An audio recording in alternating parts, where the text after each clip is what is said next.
There's something very wrong with my new apartment building. Part 1 by 02321.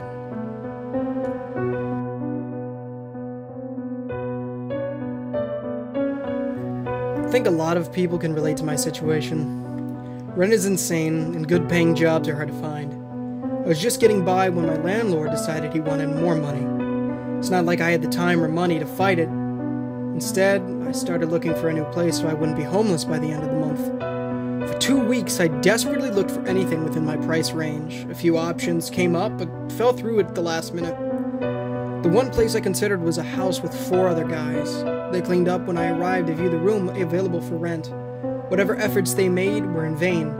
The place smelled like something died under the floor. Behind some of the damaged walls they poorly covered up. Soon, it appeared that my options would be a rundown frat house, or the streets. When an affordable apartment came on the market, I thought it was a miracle. Aside from the no pets in the lease, it appeared too good to be true. I swooped on the chance, applying a few minutes after I saw the listing. Within the next hour, I'd gotten a response, so I could be booked in for a viewing as soon as possible. I imagine there must be a lot of people trying to get into the apartment listed. At the time, I felt thankful I got the viewing. When I arrived at the address, I second-guessed myself a few times. There was no way this place would be rented so cheap. The entire apartment building was massive, yet clean, parking out front in another lot under the building. A large stone wall surrounded the area. I stopped at the front gate expecting a person to be working. I got the code texted to me to get in beforehand. I've never lived in a place that needed a gate before. That should have been the first red flag. The second red flag should have been how empty the building felt. I parked out front in a barren lot. I needed to put in another code for the front doors to get inside the lobby. Again, no one was at the front desk. It made me pause and wonder what a front desk person would even need to do in an apartment building. It felt like more of a hotel to me. The inside of the lobby was spotless. I saw my reflection on the smooth marble flooring. A set of stiff white sofas were arranged waiting to be used. A mixture of perfectly fanned-out magazines sat on the black coffee table in the middle of the seating area. Nothing looked as if a single person had ever touched them. A slight chill ran down my spine, on my back, but I blamed that on the air conditioning. I was told to go right up to the 10th floor into the apartment I wanted to rent. Someone was going to meet me there. Even the elevators smelled too clean. I wondered if this place had been built recently, and that explained why no one was around. Maybe they hadn't filled all the rooms yet. Inside the elevators were mirrors on the walls, creating an illusion of the room going on forever. When I pressed the button to go to the 10th floor, the doors sat open for a full minute. When they closed, the entire space jerked hard downwards. I was then shot up faster than any other elevator I've been in. A sinking feeling jumped to my stomach when it finally stopped. If I moved in, I would take the stairs if I could. I ran out the open doors, my heart fluttering from the sudden jolts and the ride upward. I took a moment to recover and to look around. The carpet was a simple light gray that matched the walls. A wooden table with a vase of fake silver flowers sat outside the elevators. The place looked more like a hotel than an apartment building. I wondered if this had been built as one, but switched to more long-term renting after the project had been completed. It also looked way over my budget. I hoped I didn't waste a shift off work for some sort of renting scam. I found the right door. I knocked even though I'd been told to go right in. A voice called out, inviting me inside. I cautiously opened the door, expecting anything. The apartment was clean and cool. It had way more space than I needed. A middle-aged man stood in the middle of the living room. He'd been rearranging flyers for nearby restaurants. I opened my mouth to introduce myself. He cut me off by taking hold of my hand in a firm handshake. "Mr. Park, so nice to meet you. Hope the complex meets your standards. I'm the owner, Norman Freed." His voice was deep, with a bit of British accent.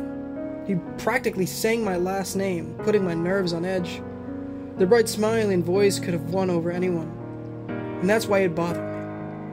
Why would he put so much effort into this meeting? It's not as if he wouldn't have 100 other people wanting to rent this apartment.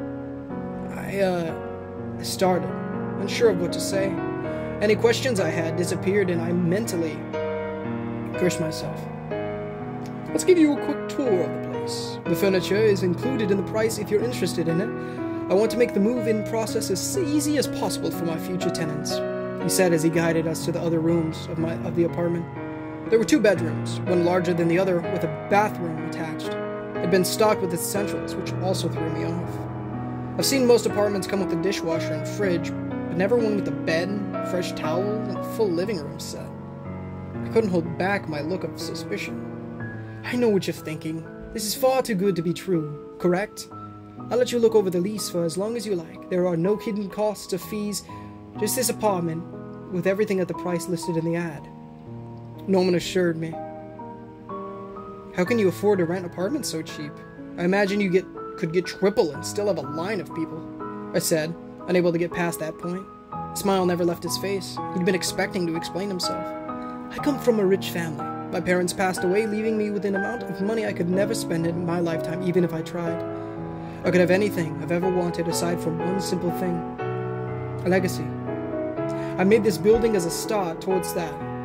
He started and made a grand gesture to the room around us. "The rent residents pay goes directly into maintaining the building. I make no profit off the apartments. It makes it affordable so people can focus on improving other aspects of their lives. Imagine what good you could do with your life if you didn't need to worry about rent payments." He talked in a fast-paced, excited tone, but I wasn't fully buying it. This sounded like the start of a cult. I hated the fact this was a trap instead of Norman being just a good guy in the middle of a midlife crisis. "Could I look over the lease?" I asked. Norman wasted no time handing over the paperwork. The apartment looked nice. Clean, modern, and with a good floor plan. I flipped through the pages, seeing nothing amiss. "You don't need to sign the papers today. Take them home and sleep on it. I'll hold the apartment for a week for you to consider your options and to get things together." I found myself staring at the other man. My gut said to not trust him. And yet, I didn't have any better options. I thanked him for letting me come by, and he told me to call if I had any questions. I left the meeting feeling rattled. When I got back home, I looked up his name and did 3 days of research before confirming that Norman had been telling the truth. He just wanted to do some good in the world. No rent increases unless the building needs maintenance. But that cost would be spread out to all the renters, meaning we wouldn't even notice that big of an increase. I signed the papers and planned to move by the end of the next week. The agreement gave renters generous out if they needed to break the lease. I literally had nothing to lose. At least, I think I did. I've never owned that much stuff. Packing was a simple task. Very soon I found myself standing in a pristine new apartment. It didn't feel like home. I imagined it wouldn't for a long time. At least now I wouldn't have to work as much for rent. But I dreaded being alone for extra hours. I decided to keep my brutal work schedule for a little while longer. The first night in the apartment felt strange in a way I couldn't explain. It was as if I wasn't alone. I kept expecting someone else to turn the corner. I didn't know if it was the new place or if it was just missing Abby again. Expecting to see her, well, hadn't fully gone away just yet. I didn't sleep much the first night. At some point, just as I started to drift off, I felt someone sitting on the edge of the bed. I flew to turn on the light, only to see nothing. Rattled, got a snack, thinking it might help me calm down. I was a zombie at work the next day. Another thing that unnerved me was the building appeared far too empty. I knew it just was open for renters, but I rarely saw others around. The laundry room was empty anytime I used it, along with the outside parking. It was almost as if I was the only one living there. That fact we proved wrong within the first 2 weeks of me living there. I finally met my next-door neighbor. I'd gotten off a late shift from work, ready to get straight into bed. I saw her struggling to get her key in the lock while jiggling bags of groceries in her arms. Offered some help, which she accepted very thankful. I arrived when I did. I wondered why she didn't just set the bags down, but didn't say the idea out loud. Could you put these on the counter for me? I really need to use the washroom," she admitted and rushed off before I answered. I walked inside, feeling strange about the entire interaction. I didn't know there was a grocery store even open that late. She must have had a job that kept her late like mine did. I awkwardly waited for her to come back, feeling like I should at least explain I was her neighbor before leaving. "You're a lifesaver. I wish I knew why I need to pee the moment I reach my front door," she said, long, blonde hair swaying as she hurried over. I helped her. Put items in the fridge, not very skilled at social situations. I'm Justin. I live next door. I told her my English name. It wasn't a legal name, but I found it easier for most people to remember. I'm Amanda. I just moved in. Is it just you next door? She asked. I doubted she was trying to pry, just making some conversation. Are you also living alone? You bought a lot of food for one person, I commented as I looked around her place. Aside from some clothing on her couch, her apartment looked the same as mine. There wasn't any sign of a second person, even though she had bags of bulk pasta and rice. Oh, it's cheaper per pound to buy more. I freeze a lot of meals. I can drop off some dinners for you from time to time if you'd like. Her offer threw me off a little. Her bright blue eyes looked up at mine, expecting a positive answer. She looked around my age, wondered if she was just a nice person or desperate for a boyfriend. That would be nice on the weekends when I have more time off, I told her, not to dismiss her kindness. Awesome, we'll plan it out. I've gotten really into cooking lately. I'm also getting a rice cooker at the end of the week, which will help. Her smile felt a little weird. She must just be as awkward around people as I was. She thanked me again and let me go back to my apartment, but not before forcing her number on me. At least making friends with my next-door neighbor was easy enough. Before the weekend rolled around, I noticed something with my bank account. I had way too much money in it. My first and last month's rent should have been paid by now. I double-checked to see if I forgot to send it, but saw the amount had bounced back. I called Norman's number to tell him. It took a few calls to finally get through. When I did, he admitted he switched banks and forgot to update his details. The new bank was giving him a hard time and said he would waive my payment because of the stress he caused. I insisted I needed to pay. No matter what I said, he dodged the offer in the kindest way possible. It should have been a lucky break for anyone, and yet I got even more unnerved. Every time something went my way, I expected something terrible to happen. I may have just been acting paranoid. As promised, Amanda came over with dinner on Sunday. It was a simple fried rice dish. I enjoyed it. She picked at her food more interested in talking. She wanted to get to know as much as possible about me for some reason. The conversation barely went in her direction. When it did, she didn't say much about herself. By the end of the short dinner, I felt like I knew less about her than before. No other red flags showed. She was nice, smiled a great deal, and offered to come over again when I was free. I wasn't ready to have weekly hangouts with someone yet. I said I would think about it, but that wasn't a good enough answer. She got me to agree on a time for next weekend like a pro. I started to think that there might be something wrong with me. This poor girl was just trying to be nice, and I acted as if she had an interior motive. Everything about this new apartment creeped me out for no dang reason. At least, to start with, there being no dang reason. The first real creepy experience happened in the underground parking lot. A storm with a risk of hail was rolling through, so I used the underground spaces for the first time. I pulled in just in time. A downpour of rain started, and soon chunks of hail followed. Most of the spaces were filled on the first level, which I thought was weird because I never saw anyone inside the building besides Amanda. I found a few spots from the elevator. Then a rumble of thunder shook the building. Soon the lights flickered out. I had been out my car and walking toward the exit when I found myself in pitch darkness. I pulled my phone out to use the flashlight on it to guide the way. For some odd reason, my phone refused to turn on. My breathing started to get heavy as I waited for the lights to go back on. Your mind starts playing tricks on you in the dark very quickly. I should have stood still, but I wanted to get out of there as fast as possible. I thought I knew what direction the first level was. I stumbled around in the dark. The still air felt almost suffocating. Since I wasn't bumping into cars, I figured I was going the right way. Only a few minutes passed in the dark, but it felt like hours. The lights flickered back on to show just how far I walked in the wrong direction. Instead of going towards the elevator, I stumbled near the ramp that led to the third level. The lights for the next level didn't turn back on. I found myself staring off into the darkness, wondering just how I got so lost. I was about to turn around when a noise caught my attention. The sound of wings flapping echoed around me.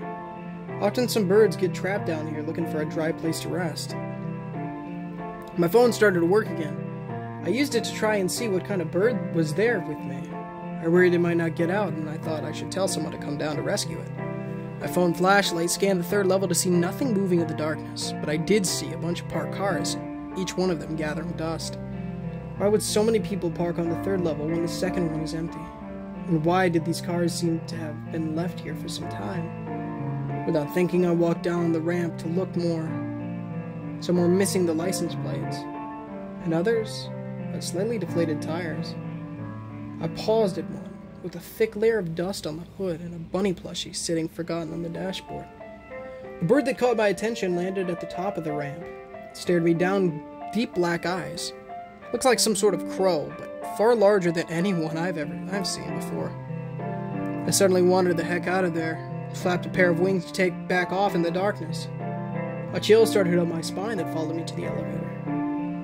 There were a lot of cars just sitting around for whatever reason. No matter how much I thought it over, I couldn't figure out why. Amanda was waiting by my door when I got off the elevator. I wasn't in the mood to talk with her. "Oh, what's the matter? The storm freak you out?" she asked when she saw my expression. "Yeah, I was in the underground parking lot. Parking when the lights went out. Have you been down there? Seeing all the dusty cars?" I said because it would bother me unless I asked about it. She just shrugged, not at all concerned. A lot of stores are within walking distance here, and most people order things now or work from home. I bet they just let them sit down there to save on gas, she offered. "Guess that makes sense," I replied, but did not fully accept the answer.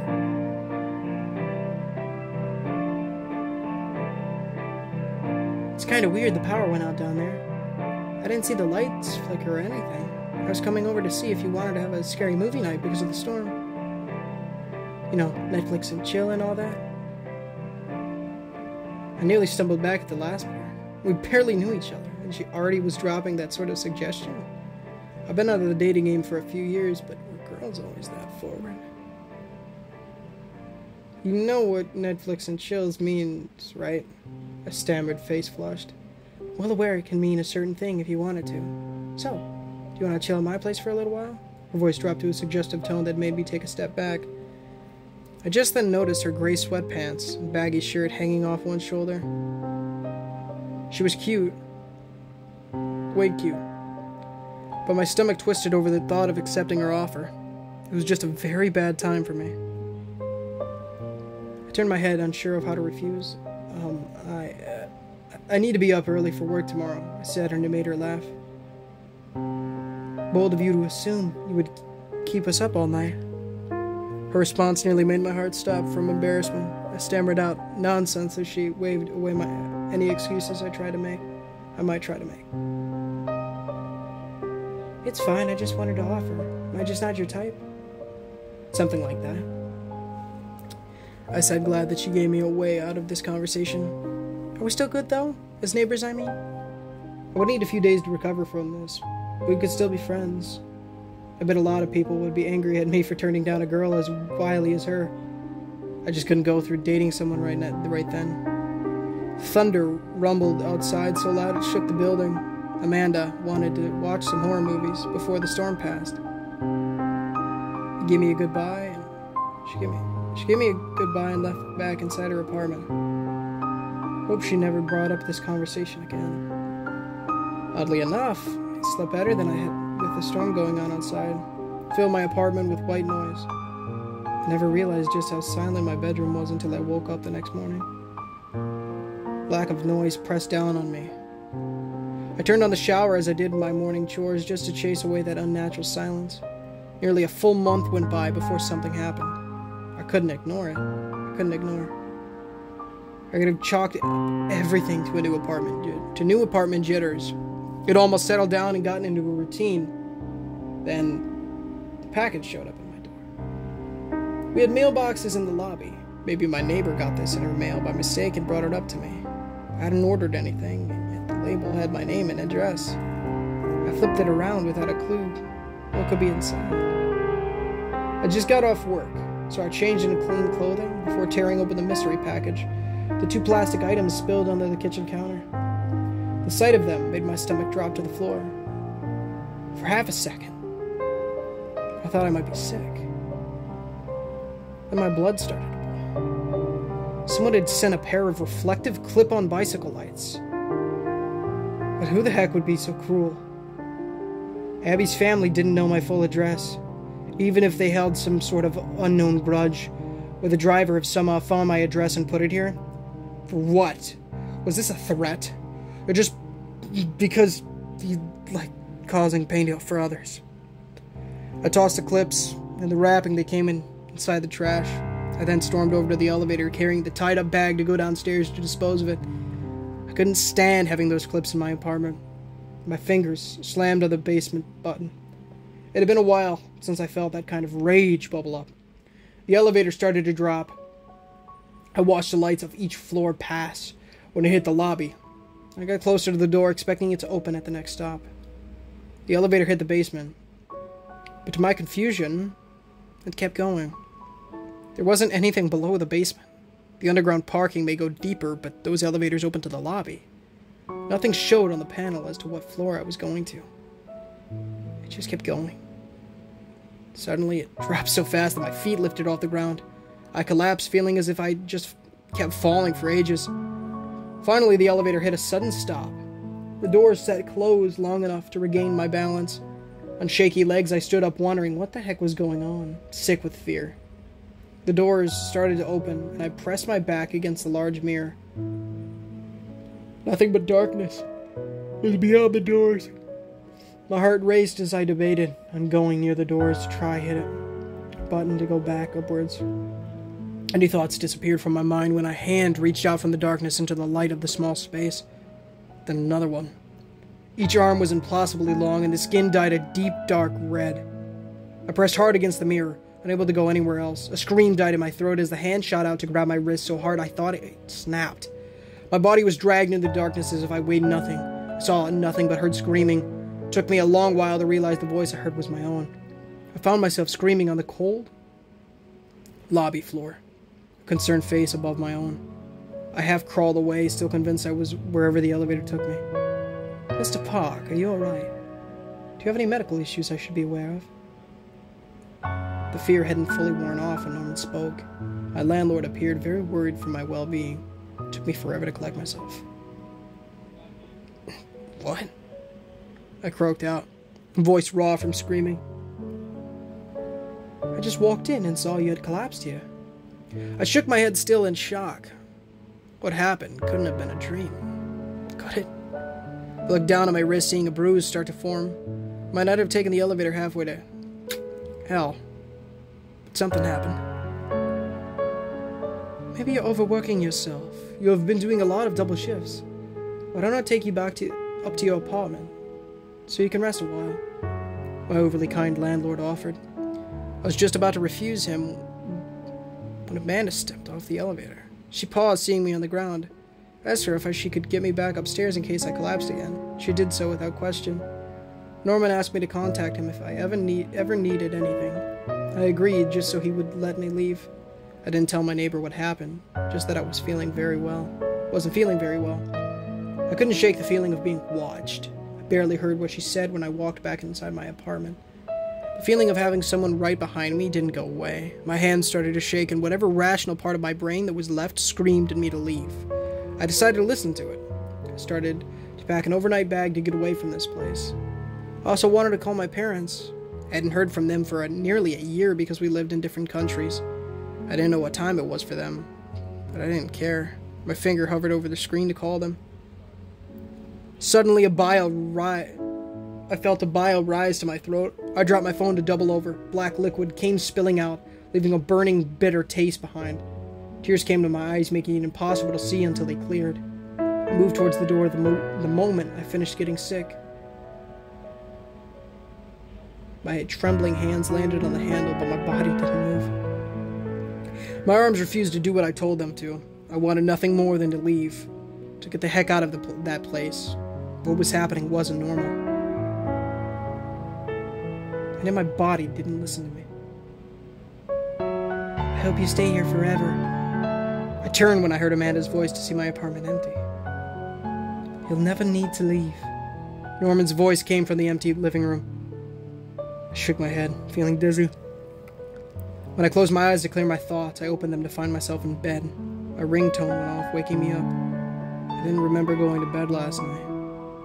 The black bile had been cleaned up and I wore a different set of clothing from yesterday. I answered my phone with a shaking voice to hear my boss on the other end, asking if I was going to be in. I made some sort of excuse for not feeling well, but I was on the way. Half a shift was better than no shift. I expected my body to refuse to leave my apartment. Never been so happy in my life to leave for work. I almost felt normal while out of the apartment building. The feeling of being watched was still at my back, but I could ignore it. At the end of my shift, I started to think I was fine. Yesterday was just some sort of brief medical episode, like lack of iron or something like that. A coworker asked me if I was doing alright. I opened my mouth to tell them the truth. I hated my new apartment. For some reason, it freaked me out. I'm fine. Just been working too hard and I overslept. I told them. I stood in silent horror. My expression did not match how I felt. It was not what I wanted to say.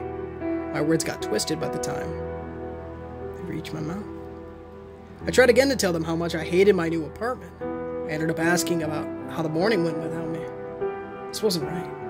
I couldn't say the words I wanted. As a test, I made a note on my phone about how I didn't remember last night. My hands typed those words without issue. I needed to get to the bottom of this, but didn't know how to start.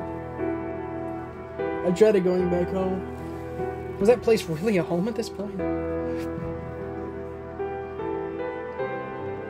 I took some overtime that day, just desperate to stay away for as long as possible.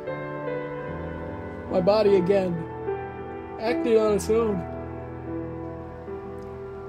When it was time to drive back to my apartment, I mentally screamed at it to stop without it making a difference. The fear I felt walking through the lobby doors was almost overwhelming. Norman saw me. Against my will, I stopped to talk with him. How are you feeling? All better? He asked in a cheery tone. Yes, I lied.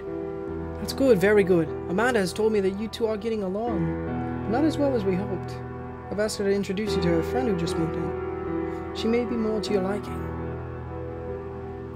His words made my blood run cold.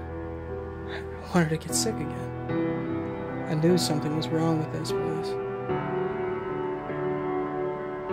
And he just confirmed it.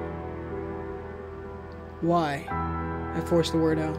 For once, I sounded as scared as I felt. Norman's smile changed. He looked like a child pulling legs off a spider. He reached out for my hand. Some sort of force made me take his. I made this place to make everyone who lives here as happy as possible. You seem to be overworking yourself to avoid being alone. Seems like you need a new girlfriend after, well, what happened before you moved here. Don't worry. Leave everything up to me. I'll make things all better for you.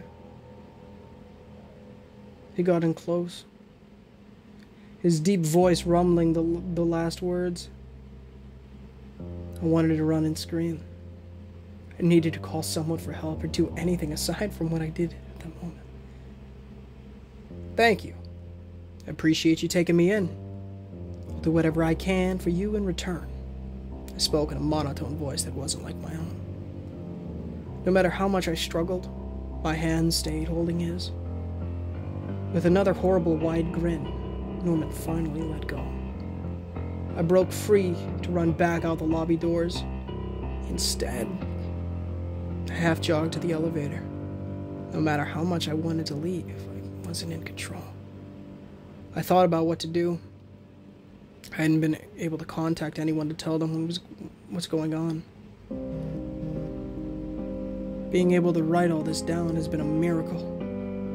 As much as I hate the idea, I need to get to the bottom of this. I won't ever be able to escape if I never figure out how Norman can control me, or what happened in the dark at the bottom of the elevator.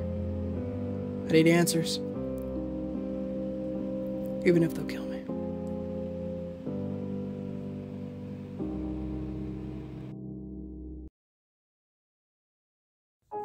Hey guys, and thank you so much for enjoying today's story. Well, again, I hope you enjoyed it. I don't know. Oh wait, I'm gonna have to turn this on something. 1 second. Anyways, please, if you haven't already, repent of your sins and trust in the good Lord Jesus Christ with all your heart, mind, soul, and strength. Read the Holy Bible daily, pray daily, evangelize people. Make sure on the description or the pinned comment to read the $1 million question to know how to become born again, and also join the Discord. Please leave a like on the video, because it gets the gospel into people's feeds, as well as helps the channel innumerably. And you know what?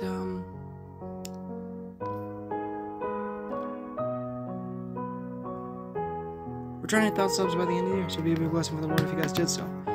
Hope you guys enjoy this new series. It's a 3-part series, and hope you enjoy. Also, stay tuned for more of the Barron County series / universe from Random Appellation 468. Hope you guys enjoyed today's story, and of course, go check out the author. Come to the streams. We might be streaming some DVDs tonight. Maybe it's gonna be something different. I don't know. Something horror, probably, but you know, we'll see. But until next time, guys. Also, stay tuned for an episode, a standalone, maybe a series, of Pacify, the video game, on Steam with Braden Blowers. Yeah, go check him out. But until next time, y'all, this is Ninja Gamer.